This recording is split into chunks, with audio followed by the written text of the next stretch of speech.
정부가 내년 예산안을 20년 만에 가장 낮은 증가율인 2.8%가 적용된 657조 원 규모로 편성했습니다. 윤석열 대통령은 전 정부의 재정 만능주의를 배격하고 건전 재정 기조로 전환했다고 설명했습니다. 내년부터 신생아 출산 가구에 공공주택 특별 공급이 이루어지고 하반기에는 육아휴직 유급 기간이 1년 6개월로 늘어납니다. 노인 일자리도 100만 개가 제공되고 기초생활수급자 생계급여가 역대 최대폭으로 오릅니다. 윤석열 대통령이 어제 야당과 전 정부를 강도 높게 비판한 걸 두고 여야 반응은 엇갈렸습니다.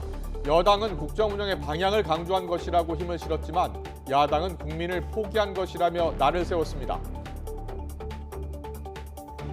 최근 북한의 우주 발사체에 대해 한미일을 포함한 여러 국가가 유엔 회의장에서 규탄했습니다. 회의에 참석한 북한은 자위적 조치라며 안보리 결의도 거부하겠다고 주장했습니다. 경찰청은 다음 달부터 교통안전을 해치지 않는 범위에서 스쿨존, 즉 어린이 보호구역의 제한 속도를 시간대마다 다르게 규제하기로 했습니다. 심야 시간엔 기준을 시속 40km에서 50km까지 높인다는 방침입니다. 공직자 등이 직무 관련자와 주고받을 수 있는 농축산물 선물 가격을 10만 원에서 15만 원으로 올리는 내용의 청탁금지법, 이른바 김영란법 시행령 개정안이 의결됐습니다. 명절엔 상한액이 평소보다 높아진 30만 원까지 가능합니다. 네, 더 뉴스 계속 이어가겠습니다. 2차 장마가 시작되면서 오늘은 중부지방에, 내일은 남부지방에 국지성 호우가 예상됩니다. 또 아직은 유동적이지만 다음 주에는 11호 태풍 영향도 변수로 작용할 전망입니다. 취재 기자 연결해서 이번 주 호우와 태풍 전망 알아봅니다. 김민경 기자. 네, 김민경입니다. 네, 먼저 이 시각 현재 비가 집중되는 곳이 어디입니까? 네, 서해상에서 남서에서 북동쪽으로 긴 비구름대가 유입되면서 지금은 경기 동부와 강원 북부, 영남 내륙에 비가 집중되고 있습니다. 이 지역에는 시간당 20에서 30mm의 다소 강한 비가 내리고 있습니다. 경남 산청과 합천, 제주 산간에는 호우주의보도 내려졌습니다. 그 밖에 내륙 곳곳에도 산발적으로 비가 내리고 있습니다. 우리나라 북쪽에는 찬 공기가, 남쪽에는 따뜻한 공기가 자리 잡으며 폭이 좁고 긴 정체전선이 만들어졌기 때문인데요. 오늘은 주로 수도권과 강원도에 시간당 30mm 이상의 강한 비가 내리겠습니다. 이후 찬 공기가 점차 남하하면서 내일은 남부지방에도 시간당 30에서 60mm의 국지성 호우가 예상됩니다. 모레는 저기압의 중심은 빠져나가겠지만 남쪽에서 덥고 습한 수증기가 유입되면서 부산 등 남해안 일부 지역에 강한 비구름이 형성될 가능성이 있습니다. 기상청은 모레까지 경남 남해안에 최고 200mm 이상, 영남과 호남, 제주 산간에 많게는 150mm 이상의 큰 비를 예상했습니다. 그 밖에 중부지방에도 5에서 많게는 80mm의 비가 내릴 걸로 보여 주의가 필요합니다. 네, 태풍도 걱정인데요. 우리나라 근처까지 올라올 가능성이 있는 태풍도 있다고요? 네, 아직은 진로가 무척 유동적이지만 일부 예측 모델에서 11호 태풍 하이쿠이의 진로를 한반도 부근으로 모사하고 있습니다. 현재 우리나라 주변에는 9, 10, 11호 태풍이 동시에 북상 중인데요. 10호 담레이는 약한 세력을 유지한 채 오늘 밤쯤 일본 동쪽 해상에서 소멸할 걸로 보입니다. 9호 사올라는 매우 강한 세력을 유지한 채 타이완 남쪽 해상을 지나 중국 남부를 향할 걸로 예상됩니다. 문제는 어제 발생한 11호 태풍 하이쿠이인데 아직은 발생 초기라 세력이 약하지만 주말쯤 일본 오키나와 북서쪽, 그러니까 타이완 동쪽 해상까지 북상하면서 점차 강해질 걸로 보입니다. 또 다음 주에는 일본 오키나와 부근 해상까지 북상해 다량의 뜨거운 수증기를 우리나라로 뿜어낼 전망입니다. 기상청은 태풍의 진로가 무척 유동적이지만 일부 예측 모델에서 11호 태풍이 대한해협이나 서해로 북상할 가능성을 제시하고 있어 예의주시하고 있다며 당분간 호우 대비에 만전을 기해달라고 당부했습니다. 지금까지 문화생활과학부에서 YTN 김민경입니다. 국방부는 내년도 국방 예산을 올해 본 예산보다 4.5% 증가한 59조 5,885억 원으로 편성해 국회에 제출할 예정이라고 밝혔습니다. 국방부는 정부의 총 지출 증가율이 5.1%에서 2.8%로 대폭 하향 조정되는 등 고강도 건전재정 기조에도 국방 예산 증가율은 올해 4.4%에서 내년에 4.5%로 확대 편성했다며 이같이 말했습니다. 이어 내년 국방 예산 증가율은 지난 2017년 이후 처음으로 정부 총 지출 증가율을 넘어섰다며 군사력 건설을 위한 방위력 개선비의 경우 전년 대비 5.2% 증가한 17조 7,986억 원을 편성했다고 덧붙였습니다. 국방부는 내년부터 초급 간부의 단기 복무 장려금을 33% 인상하기로 하고 국방 예산에 편성했다고 밝혔습니다. 이에 따라 장교는 900만 원에서 1,200만 원으로, 부사관은 750만 원에서 1,000만 원으로 인상되고 3년 이상 근무 간부에게만 지급하던 주택수당도 3년 미만 간부도 받을 수 있게 했습니다. 이와 함께 오는 2025년까지 병장 봉급의 경우 내일 준비 지원금을 합쳐서 205만 원으로 단계적으로 인상할 계획이라고 밝혔습니다. 내년에 65세 이상 노인 인구가 1,000만 명을 넘게 되면서 노인 일자리도 역대 최대 규모로 늘어납니다. 정부는 오늘 발표한 내년도 예산안에서 노인 일자리 14만 7천 명분을 늘려 노인 인구의 10%에 해당하는 103만 명분의 일자리를 제공한다고 밝혔습니다. 또 6년 만에 노인 일자리 수당도 종류에 따라 2만 원에서 4만 원 인상됩니다. 기초연금도 최대 32만 3천 원에서 33만 4천 원으로 인상합니다.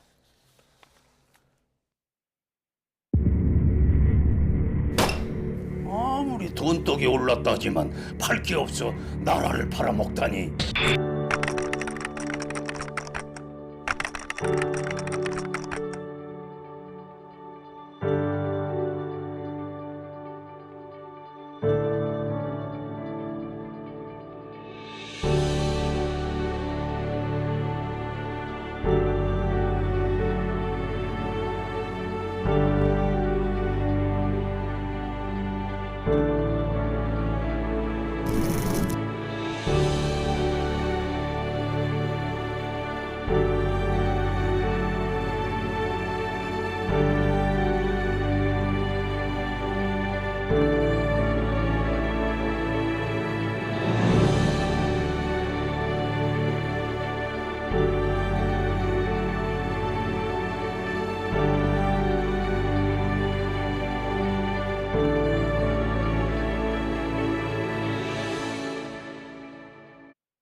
네, 경찰청은 다음 달 1일부터 교통안전을 해치지 않는 범위에서 어린이 보호구역의 제한 속도를 시간대마다 다르게 규제하기로 했습니다.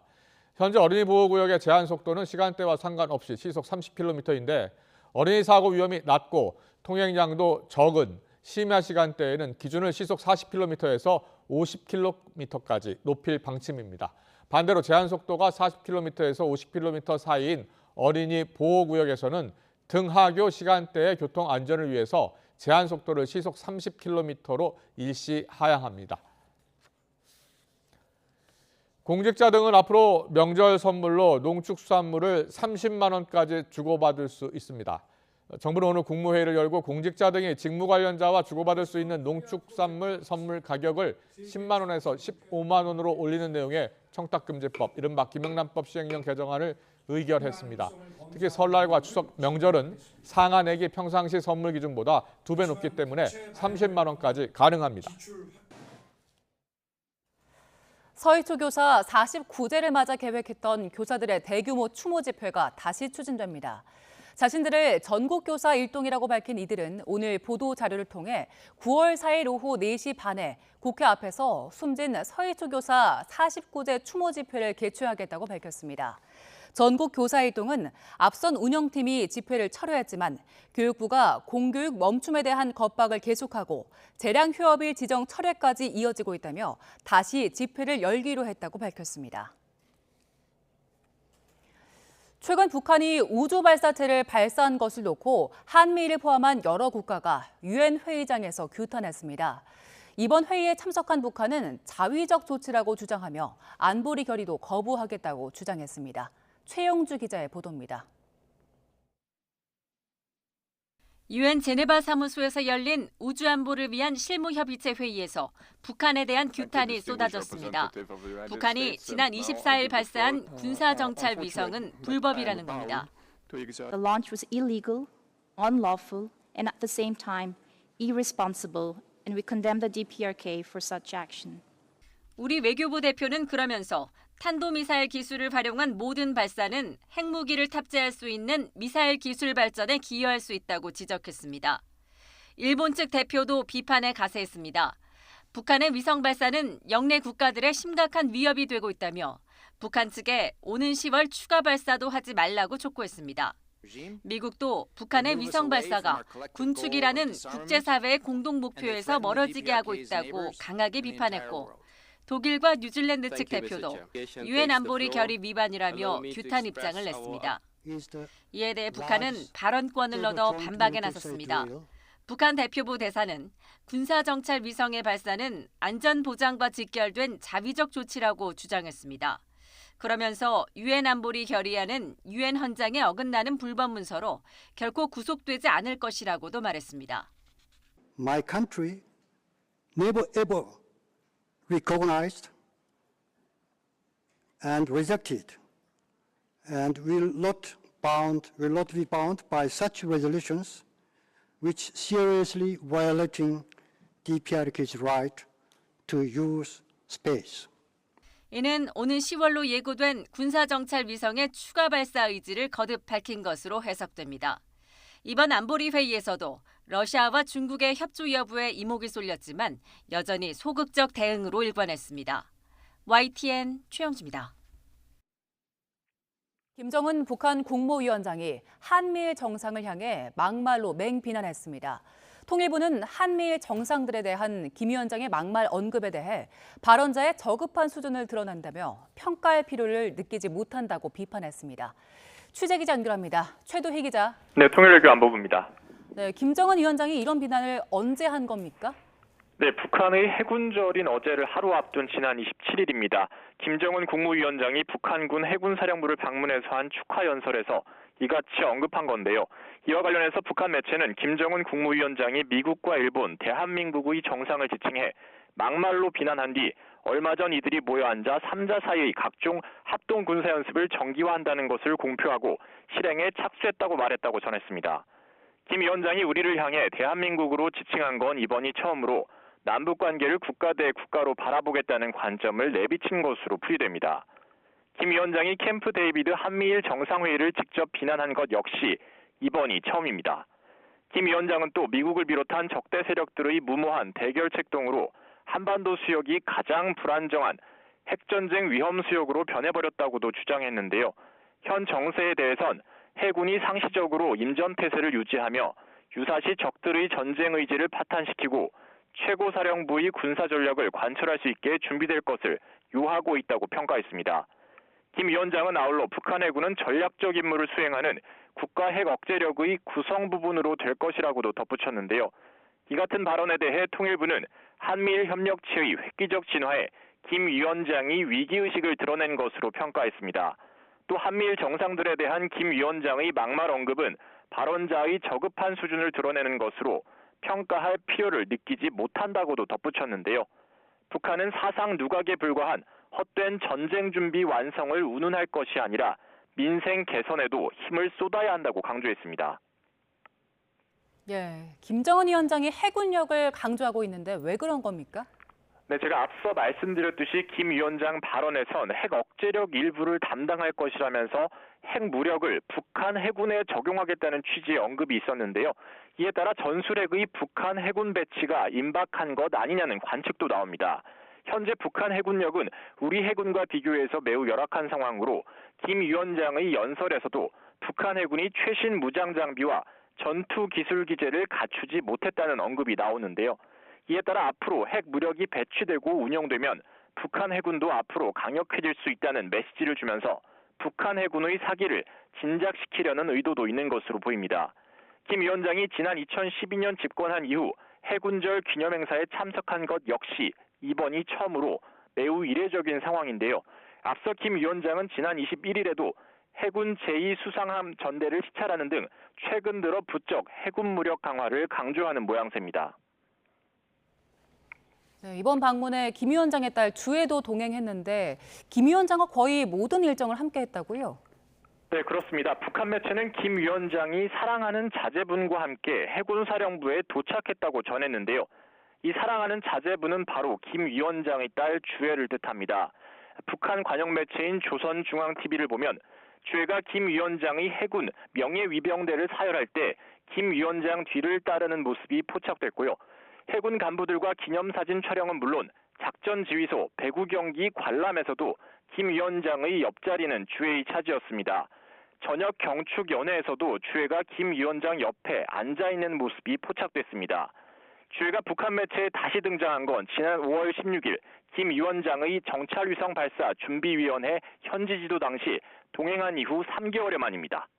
지금까지 통일외교 안보부에서 YTN 최두입니다. 한미 해군과 일본 해상자위대가 오늘 제주 남방 공해상에서 해상 미사일 방어 훈련을 실시했습니다. 이번 훈련에는 우리 해군의 율곡 2함과 미국의 벤폴드함, 일본의 하구로함 등 이지스 구축함이 참가했습니다. 훈련은 북한의 탄도미사일 도발 상황을 상정해 가상의 표적에 대해 탐지와 추적, 정보 공유 등 대응 절차를 숙달하는 데 중점을 두고 진행됐습니다. 정부는 일본 후쿠시마 오염수 방류 이후 해양 방사능 긴급 조사를 실시한 결과 남서해역 3개 지점과 원근의 1개 지점 모두 안전한 수준으로 확인됐다고 밝혔습니다. 박성훈 해양수산부 차관은 정부 서울청사에서 열린 브리핑에서 세슘과 삼중수소 모두 세계보건기구의 먹는 물 기준 대비 훨씬 낮은 수준이었다며 이같이 말했습니다. 또 생산과 유통 단계의 수산물과 수입 수산물에 대해 방사능 검사를 실시한 결과 모두 적합으로 나타났다고 밝혔습니다. YTN 김영수입니다.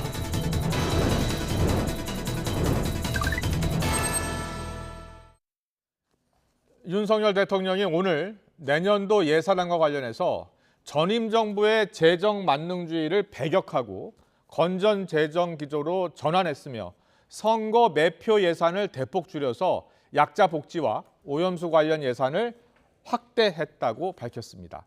전 정부를 겨냥한 발언입니다. 윤 대통령은 어제 여당 연찬회에서도 취임하고 보니 나라가 거덜나기 직전이었다면서 문정부를 직격했습니다. 그러면서 야당과 언론에 대해서도 강한 불만을 드러내면서 싸울 수밖에 없다라고 말했는데요. 당장 야당에서는 윤 대통령이 딴 나라에 살고 계신 것 아니냐며 나라를 본인이 거덜낸 것을 착각한 것 같다고 날을 세웠고, 여당에서는 윤 대통령이 갖고 있었던 국정 운영의 지향점을 조금 더 분명히 했던 자리였다며 옹호했습니다. 오늘 더 정치는 어제 있었던 윤 대통령의 발언을 듣고 시작하겠습니다. 국정 운영권을 가져오지 않았더라면 이 나라가 어떻게 됐겠나 하는 정말 아찔한 생각이 많이 듭니다.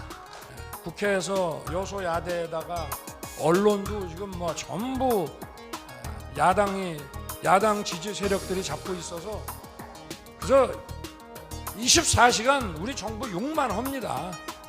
저 후쿠시마 거기에 대해서 나오는 거 보십시오. 도대체가 과학이라고 하는 거는 1 더하기 1을 100이라고 그러는 사람들이니까.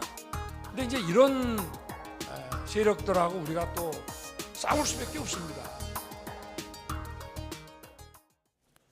네, 오늘의 정부 현안 짚어보겠습니다. 김행 전 국민의힘 비대위원, 김현정 전 더불어민주당 대변인 나와 계십니다. 어서 오십시오. 네, 안녕하세요. 안녕하세요. 안녕하세요. 네.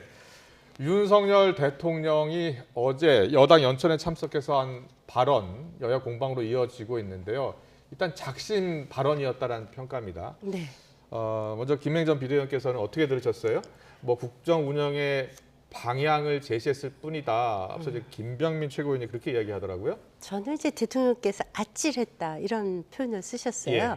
저는 사실은 정권을 바뀌고 보니까 정말 대한민국이 하늘이 도왔다. 국운이 있었다. 네. 그러니까 정권이 교체가 됐구나. 그렇게 생각할 정도로 예. 정말 지난 정권이 참 처참했다 이런 생각을 합니다. 네. 예를 들자면 우리가 분식회계 대통령께서 말씀하셨어요. 예. 분식회계라는 것은 이렇게 분칠해서 네. 좋게 화장한다는 거 아닙니까? 통계 예. 조작, 장하성 그 경제수석부터 시작해서 네. 그 홍장표 경제수석이죠. 네. 다 통계 조작하지 않았습니까?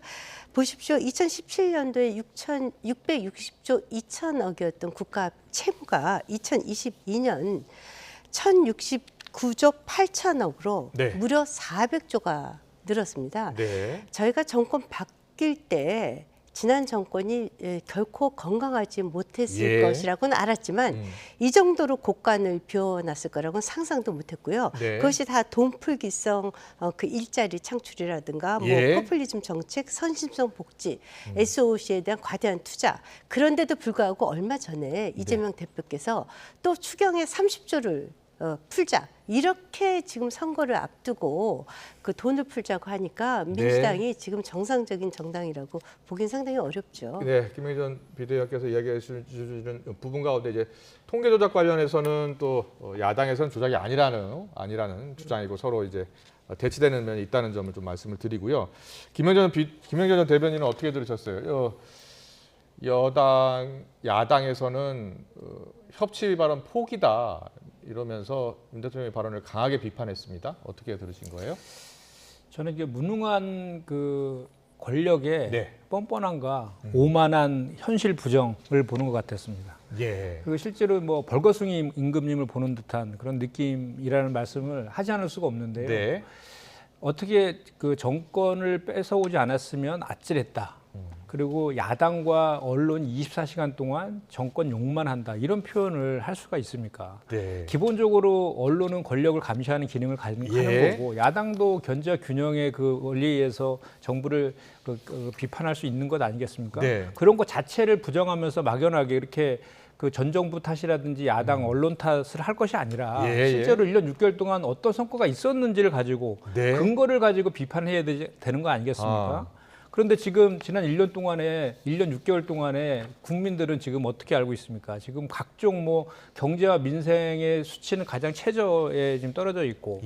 그럼 뭐 저기 이태원 참사부터 해가지고 뭐 그 저기 오송 지하 참사라든지 잼버리 사태라든지 또는 그 해병 그 대원 그 사망 사건 외압 의혹 등 해서 각종 의혹들, 양평고속도로 등 각종 의혹들, 민생 경제 파탄 나고 이것이 지금 그 윤석열 정부의 현실이에요.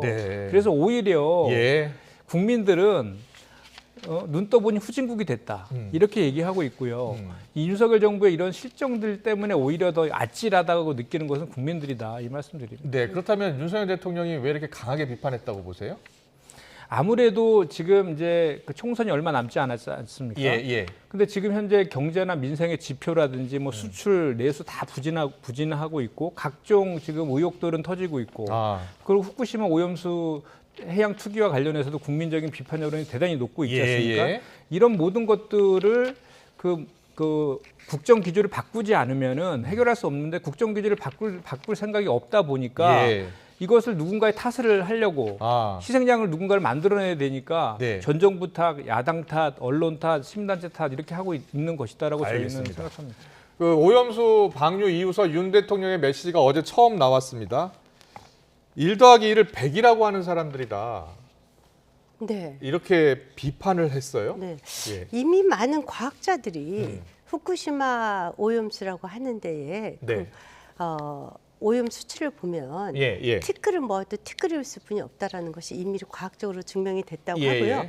대한민국에서 잘 아시다시피 유수한 과학자들이 다 이것은 과학이다라고 얘기하지 않습니까? 지난번에 그 민주당의 국회의원들이 일본에 방문했어요. 그때 이제 사요나라 원전이라는 회담에 갔을 때 일본 기자들이 박범계 의원 등등한테 그러면 민주당의 입장을 지지해주는 과학자가 있냐 그랬더니 아직 조직화가 되지 않았다. 그러면서 이름을 대지 못했어요. 그러면 단 한 명의 과학자라도 데리고 나와야 되거든요. 그런데 단 한 명의 과학자도 안 데리고 나오니까 1+1 = 100 하면서 탄핵을 주장하고 있는 거예요.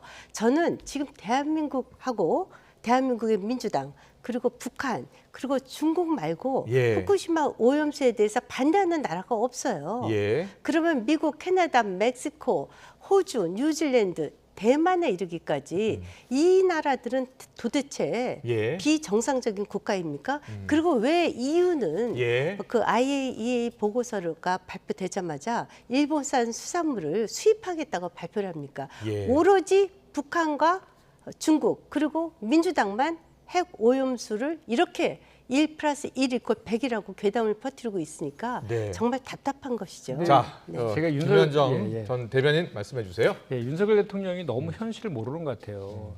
지금 국민의 85%가 반대하고 있는 거를 모르시는 것 같아요. 저렇게 그러면 지금 말씀하신 것처럼 1+1이 100이다라고 주장한다, 괴담이나 가짜 뉴스다 이런 얘기를 지금 하시는 것 같은데 그러면 윤석열 대통령의 입장은 무엇인지 직접 국민들 앞에서 밝히십시오. 왜 밝히지 않고 찬성도 지지도 하지 않는다라고 하면서 국회의원 연찬에 가서는 저렇게 발언하는지는 모르겠어요. 대통령이면 국민을 통합시켜서 뭐 경제나 민생을 살리고 뭐 이런 역할들을 하셔야 되는데 오히려 먼저 나서서 이렇게 국민들을 갈라치게 하는 방식으로 국정 운영을 하면은 어떡합니까? 이건 결국은 뭐랄까 이렇게 그 총선에서 승리하고 또 정권을 유지하기 위한 것이 주된 목적이기 때문에 그렇게 지금 이런 태도를 보이고 있는 것 아니냐라는 비판을 하지 않을 수가 없습니다. 김행전 비대위원의 질문이 있었습니다. 전 세계에서 이 후쿠시마 오염수 방류와 관련해서 이게 문제가 있다라고 하는 과학자가 누구냐라는 부분하고 전 세계에서 반대하는 나라가 중국, 북한 외에 몇 개 나라밖에 되지 않는다. 이런 말씀을 해주셨고 좀 남태평양의 나라들도 다 태도를 바꿨죠. 이렇게 얘기를 하고 계시고 그런데 왜 민주당이 그러는 거냐라는 주장입니다. 어떻게 생각하세요? 일단 기본적으로 알프스의 성능과 안정성이 검증되지 않았다는 것이고요. 이것이 30년 일본 정부 관계자의 말 그리고 원전을 설계한 그 설계자 또 이것은 30년 동안 방류할 것이 아니라 거의 100년이 걸린다라고까지 얘기도 했고요. 이 오염수는 희석되는 것이 아니라 누적된다라고까지 얘기하고 있습니다. 그래서 이거는 과학적으로 검증된 것이 아니고요. IAEA의 발표는 그 알프스를 통해서 정화해서 내보내는 그 절차가 국제 기준에 부합하는 것이다라고 얘기하는 것이지 이것이 과학적이다라고 얘기한 것이 아닙니다. 그리고 도쿄전력의 직원들조차도 이 도쿄전력이 오염수 방류와 관리를 할 수 있는 능력이 안 된다. 어떤 일이 벌어질지 모른다라고도 발표도 했어요. 과학적으로 검증이 된 게 아니라 알프스 처리기로 처리한 오염수일 뿐이고 그 과정에 대해서 문제가 없다라는 게 IAEA의 발표입니다. 그렇죠. 처리하는 과정이 국제 기준에 부합하다라는 것이지 그리고 과학적이라고 하는 건 아니고요. 그리고 IAEA 보고서에도 분명하게 이 보고서는 일본이 제출한 자료와 현장을 근거로 해서 한 것이기 때문에 그 모든 책임은 일본에 있다라고 하지 않았습니까? 그리고 특히 이 해양 투기의 방법에 대해서도 일본이 선택한 것이고 이 해양 투기의 방법을 선택한 것에 대해서 정치, 사회, 환경적으로 큰 논란이 있을 수 있다라고까지 보고서에 적시가 되어 있는 거예요. 그래서 그렇게 과학적이고 안전하다고 하면 우리가 늘 하는 비판이 있지 않습니까? 왜 그러면 주변국들은 전 인류들이 우려하고 있는 해양 투기 방법을 선택하느냐? 일본 자국 내에서 처리하는 방법을 선택하지 왜 않느냐라는 비판하지 않을 수 없는 것이죠. 알겠습니다. 그 과학적으로 좀 김행전 비대위원께 하나 여쭤볼 싶은 게 있는데 우리 김행전 전 대변인께서는 왜 윤석열 대통령이 찬성 반대에 대한 입장을 정확히 밝히지 않느냐. 그것은 이렇습니다. 미국은 즉각적으로 찬성 의사를 밝혔습니다. 아시다시피 리투아니아에서 한미일 정상회담 할 때 미국은 찬성한다고 했고 또 일본의 기시다가 고맙다라고 화답했습니다. 우리는 한일 관계가 굉장히 복잡해요. 그래서 이것을 뭐 찬성한다 이렇게 얘기한다는 것보다는 과학적인 검증 절차를 계속해서 주시해서 보겠다라고 분명히 얘기를 했고요. 자 보십시오. 2021년 문재인 대통령 때입니다. 4월 13일 날 방류가 결정이 됐습니다. 그리고 바로 다음 날 4월 14일 날 문재인 대통령께서 그 국제해양재판소에 제소하라고 국무회의에서 얘기를 했어요. 그런데 실제로 검토를 해보니까 제소하면 진다는 거 아니에요. 로마 협약에도 진다는 겁니다. 그래서 제소를 하면 오히려 일본의 방류를 정당화시켜주기 때문에 할 수가 없다라고 결론이 이미 내려진 것입니다. 그래서 강경화 장관이 주권국인 일본의 자국 내 영해에서 이루어지는 방류에 대해서 우리가 막을 수 없다 이렇게 얘기했고요. 또 하나 많은 과학자들 제가 얘기 드립니다. 예컨대 정범진 경희대 원자력공학과 교수는 2011년 3월에 그 폐수가 터지지 않았습니까? 그때 당시에 300만 ton이 쏟아졌어요. 3년 동안. 알프스 처리도 통하지 않고 쏟아졌음에도 불구하고 지금 10년이 지나지 않았었습니까? 삼중수소나 세슘, 스트론튬, 플루토늄 어느 하나도 증가된 것이 없다고 하고 있고요. 또 서울대학교 핵의학과의 강건욱 교수는 청운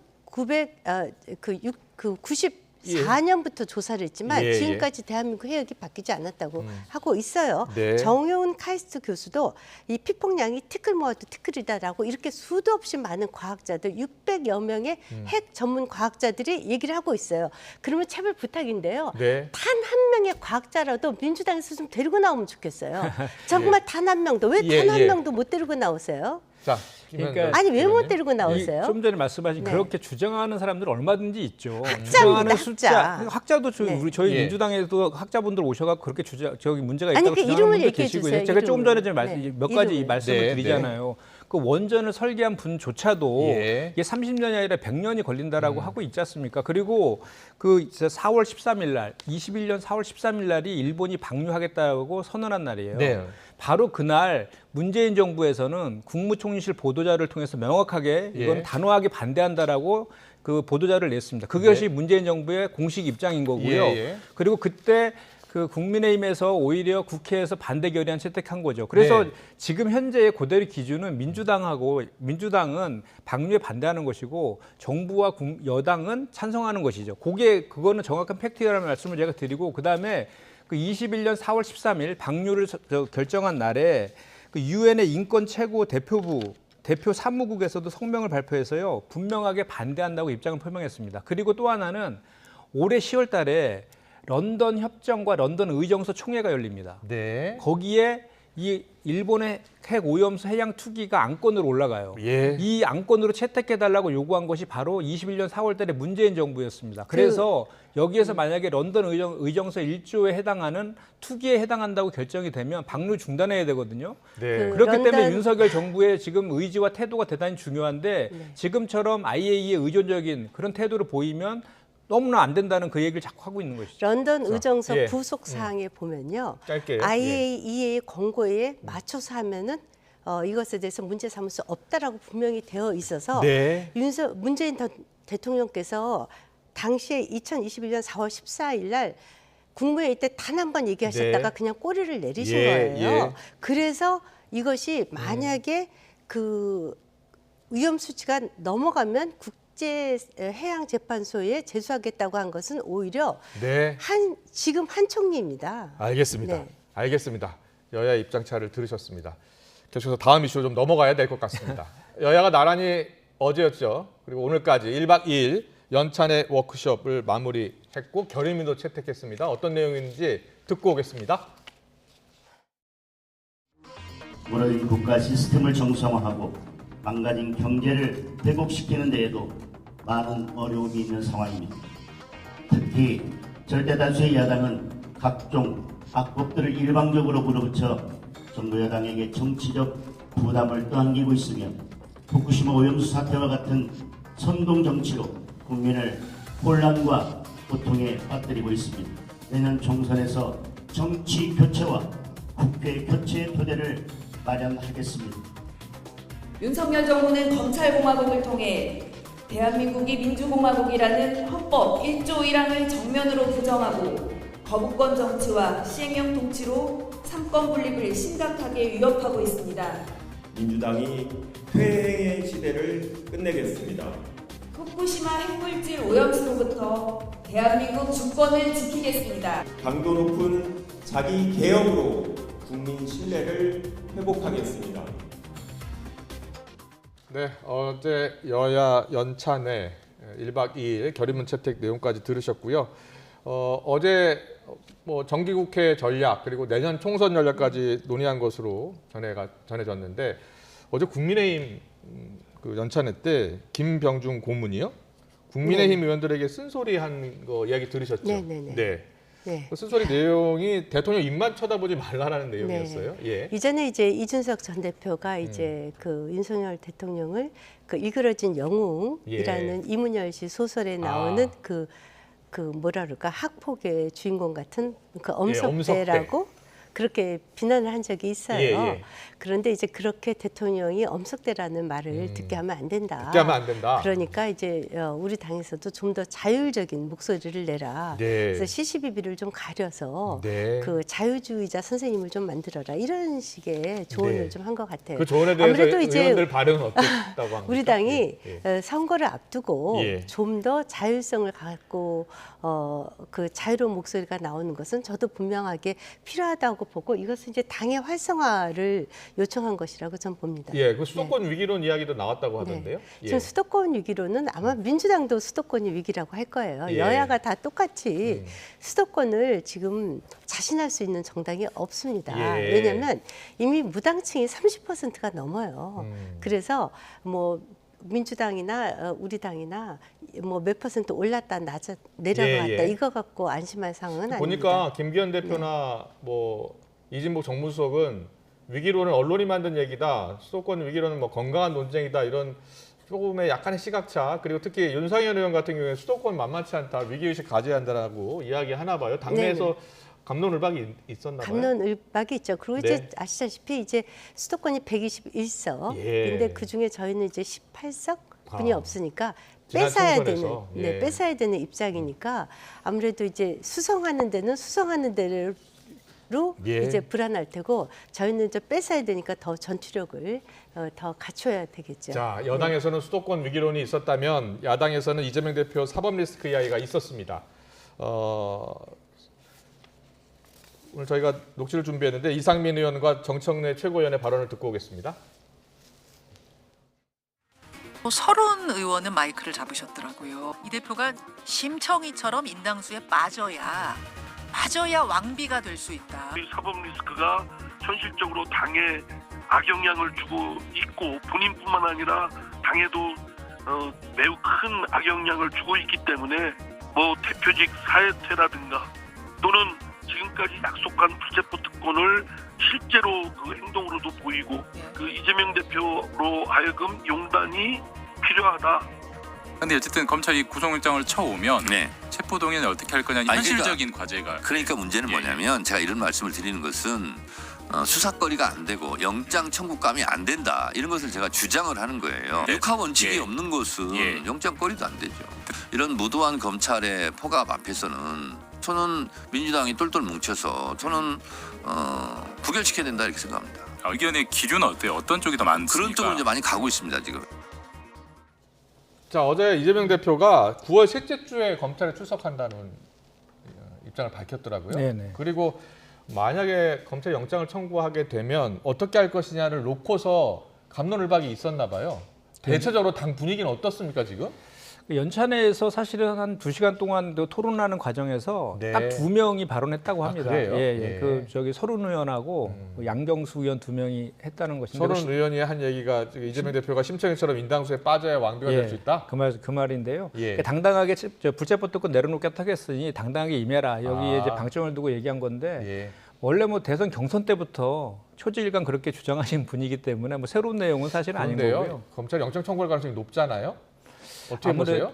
아무래도 저희는 그렇게 생각합니다. 체포영장 수할 것이라고 보는데 그것도 이제 이런 주장을 많이 하잖아요. 저희가 이제 사실은 이 검찰 수사 준칙에 보면 그 소환 날짜는 피의자랑 조율하게 되어 있어요. 조율하게 되어 있었는데 지난번에 언론 보도를 통해서 뭐 30일 날 출두하라는 것을 이제 이재명 대표 측에서 이제 확인을 해서 그럼 24일 나가겠다라고 했는데 다시 또 그건 안 된다라고 하고 해가지고 이재명 대표가 다시 그러면 9월 1일부터는 정기 회의니까 30일 날 일정이 있고 그래서 본회의가 없는 9월 셋째 주 9월 11일부터 15일 사이에 나가겠다 이렇게 했음에도 불구하고 다시 또 9월 4일 날 출석하라고 또 검찰에서 이렇게 답변이 왔어요. 그래요? 그런데 아시겠지만 9월 5일부터 9월 8일까지가 대정부 질문이 있습니다. 본회의. 근데 그 전날이잖아요. 그러면 이제 그 서로 조율해야 되는데 굳이 이렇게 국회의 기능도 대단히 중요하고 국민은 국회는 국민의 대의기관 아닙니까? 네. 그러면 사전에 그 대정부 질문이나 이런 거 관련해서 당대표와 상의도 하고 협의도 해야 될 아주 중요한 시기인데 하필이면 9월 4일 날 그렇게 나오라고 통지하는 저희는 그 윤석열 검찰에서 수사인 정치를 하는 거 아니냐. 왜냐하면 9월 11일 날 나가면 안 되는 이유가 뭐가 있습니까? 알겠습니다. 그런데 지금 정청대책위원회 그 라디오 인터뷰 내용을 보면 수사거리가 안 되고 영장청구감이 안 된다라는 주장도 하고요. 네. 육하 원칙이 없는 영장거리도 안 된다. 무모한 검찰의 포갑이다. 아니 영장거리가 안 되면요. 법원에 가서 이재명 대표께서 영장 실질 심사 받으면요. 법원에서 기각합니다. 뭐가 무서워서 저런 얘기를 해요. 지금 대한민국에서 영장을 법원에서 아무나 발부하지 않습니다. 가급적이면 불구속 수사 원칙이거든요. 저렇게 육하 원칙까지 안 맞으면요. 아니 뭐를 겁을 냅니까? 지금 무서워서 저러는 거 아닙니까? 서른 의원께서 뭐 이렇게 얘기하셨다고 그래요. 심청이가 되라, 뭐 임당수에 빠지면 그런 왕비가 될 거다. 저분은 이 얘기가 무슨 얘기예요? 윤석열 대통령께서도 얘기하셨어요. 지금 국회의장이 김진표 민주당 출신의 국회의장이지 않습니까? 그리고 박강원 원내대표랑은 언제든지 만나겠다. 문제는 범죄 피의자인 이재명 대표를 만날 수가 없다는 거 아닙니까? 현직 대통령으로서. 그러니까 본인만 임당수에 빠지면 돼요. 본인만 빠지면 되거든요. 그런데 야당의 입장은요. 그런데 그런다고 또 왕비가 되냐? 왕비가 되지도 않죠. 근데 박성준 대변인은 9월 11일에 출석하면 좋겠다고 검찰에 이야기했고 그리고 야당 대표와 최소한 일정 조율을 해야 되는 것 아니냐. 그게요. 이래요. 소환 날짜를 조정할 수 있습니다. 피의자랑. 그런 경우는 어떤 경우냐. 중병에 걸렸거나 집안에 상이 있다거나 부모의 상이 있다거나 이런 경우에 소환 날짜를 조정을 합니다.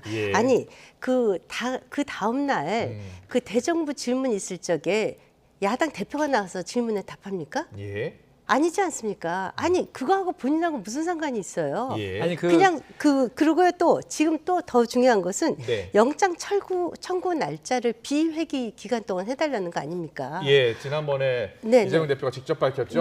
그래서 9월달에 비회기 기간 동안에 영장 청구해달라. 이것은 당내 표결에 가면은 지금 불안한 거예요. 표결에서 그냥 이것이 체포 영장이 통과될까봐. 그럴 거면 차라리 그냥 당론으로 부결시키면 돼요. 알겠습니다. 그래서 그냥 국회 뒤에 숨으면 되죠. 뭐따로 저렇게 꼼수를 피세요. 소환 일자 조율하는 건 직장인 같은 경우에는 직장 다니면 주말에도 나가고 이렇게 해요. 지금 당대표시고 9월 4일 날 통지한 9월 4일은 월요일이고요. 대정부 질문을 화요일부터 해요. 그러니까 그 전날 중요한 조율들을 하지 않습니까? 근데 하필 중요한 야당 169석의 야당 대표가 중요한 대정부 질문 앞선 그 전날 소환할 필요가 뭐가 있냐죠. 9월 12일 날 나가겠다고 하는데 그 얘기를 말씀드린 거고 저는 검찰한테 똑같은 잣대로 수사도 일반적인 피의자와 같은 잣대로 수사를 했으면 좋겠어요. 왜냐하면 왜 이재명 대표만 1년, 2년 먼지털이식 수사를 합니까? 수사를 하다가 물증이 안 나오고 그러면은 무혐의 처리하고 종결해야죠. 하다못해 박근혜 국정농단 사건도요. 특검에서 70일 만에 수사 종결했습니다. 언제 종결하실 겁니까? 이재명 알겠습니다. 대표에 대한 수사는 문재인 대통령 때부터 시작됐습니다. 압수수색도 그때 이루어졌습니다. 알겠습니다. 여야 입장 여기까지 듣겠습니다. 지금까지 김행전 국민의힘 비대위원, 김현정 더불어민주당 전 대변인과 함께했습니다. 잘 들었습니다. 고맙습니다.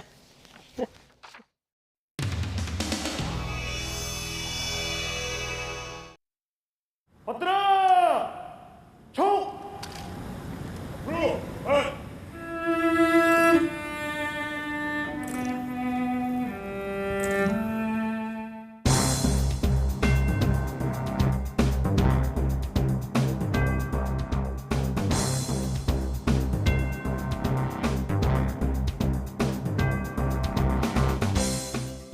그다음에 누구를 남기고 누구를 옮기고 하는 것은 육사가 지금 지난해부터 지금 검토해오고 있는 것이고 국방부 앞에 있는 저것은 국방부 현재 검토하고 있으나 결정된 바는 없습니다. 그다음에 홍범도 한 마찬가지입니다. 아직 결정된 바는 없습니다.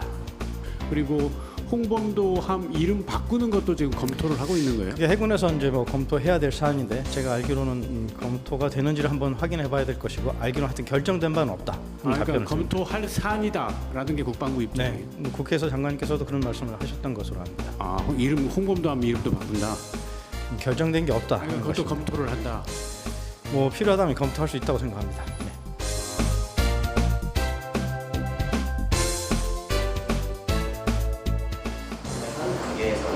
대변인 말씀처럼 결정된 것이 없는 것을 알고 있고요. 그러니까 좀 정확히 합시다. 이게 그러니까 홍범도함 한 명 변경도 검토를 할 거다.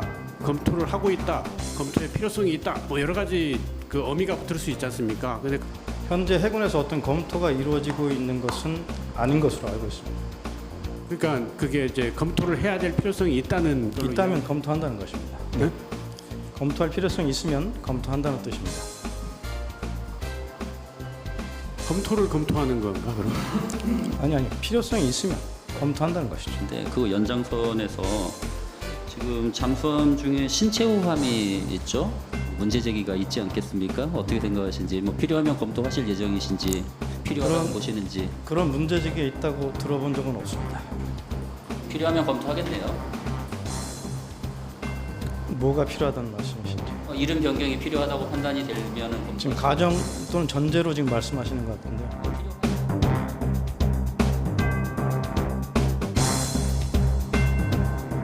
오해하고 계실 것 같아서 다시 한번 명확히 말씀드립니다.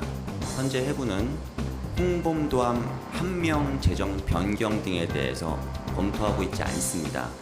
그래서 가정을 전제로 이렇게 질의하시고 답변하는 것에 대해서는 처음에 얘기한 거는 대변인이시잖아요. 네, 그러니까 맞습니다. 필요하면이라는 것 자체가 가정인데 우리한테 가정에서 질문하지 말라고 하는 건 앞뒤가 안 맞지 않습니까? 그걸 가정으로 보시는지 아니면 몇 가지 전제인지는 좀 보셔야 될 것 같아요. 네. 그러니까 어쨌든 필요하면 검토할 수 있다 정도로 이해할 수 있겠네요. 네, 그렇게 이해하시면 뭐 신체호함이든 홍범도함이든.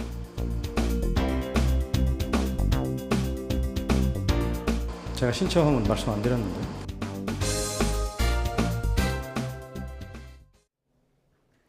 오늘은 전국 대부분 지역에 강한 비가 이어지고 있습니다. 현재 남북으로 길게 형성된 비구름이 전국 곳곳에 분포해 있는데요. 특히 호우경보가 내려진 경남 합천에는 시간당 30mm 안팎의 호우가 집중되고 있습니다. 중북부 지방의 비는 밤사이 잦아들겠지만 남부를 중심으로는 모레까지 강하고 또 많은 비가 더 내리겠습니다. 경남 남해안에 200mm 이상, 경북과 전남, 제주 산간에도 150mm가 넘는 폭우가 쏟아지겠고요. 중부지방에는 최고 100mm의 비가 더 예상됩니다. 특히 오늘은 전국 곳곳에, 내일은 남부지방에 시간당 30에서 60mm의 호우가 집중되겠고요. 해안가와 강원 산간에는 강풍까지 동반되겠습니다. 호우 피해와 함께 시설물 피해가 발생하지 않도록 계속해서 주의해 주시기 바랍니다. 내일 아침 기온은 서울과 대전 22도로 오늘과 비슷하거나 조금 낮겠습니다. 낮에는 서울과 광주 26도, 대전은 25도에 머물면서 영남을 제외한 대부분 지역에서 더위가 쉬어가겠습니다. 이후 날씨는 북상하는 11호 태풍 하이쿠이로 인해 변동성이 무척 큰 상황입니다. 다만 다음 주쯤 우리나라에 또다시 호우가 쏟아질 가능성이 크니까요. 앞으로 발표되는 기상 정보에 귀를 기울여 주시기 바랍니다. 지금까지 날씨 정보였습니다. 네, 이슈를 더 쉽게 전해드리는 더 뉴스, 내일은 더 준비하겠습니다. 잠시 뒤에는 뉴스큐가 방송됩니다. 시청해주신 여러분 고맙습니다.